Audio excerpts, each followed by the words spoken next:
Les feux de croisement peuvent s'allumer et s'éteindre automatiquement en fonction de la luminosité extérieure. Pour ce faire, activez le mode automatique des feux en plaçant cette bague sur « Auto ».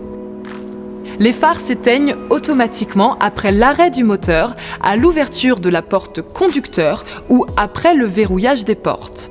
Pour allumer manuellement les feux, faites pivoter cette bague sur ce symbole pour les feux de position et sur celui-ci pour les feux de croisement.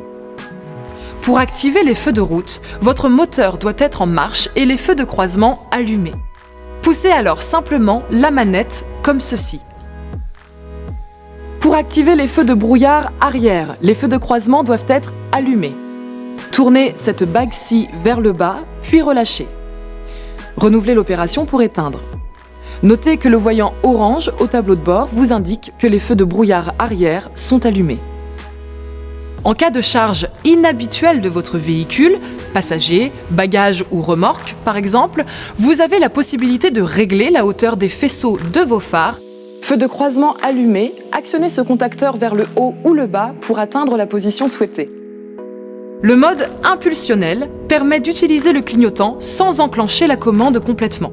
Par une simple impulsion, le clignotant s'active 3 fois et la commande se replace automatiquement. Cela peut s'avérer utile lorsque la manœuvre du volant est insuffisante pour ramener automatiquement la commande à son point de départ, sur autoroute par exemple. Les feux de détresse s'activent quant à eux à partir de ce bouton central.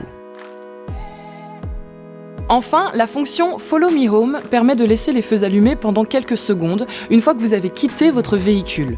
Après avoir éteint le contact, un appel de phare laissera les feux allumés 30 secondes, un second 60 secondes et un troisième 120 secondes.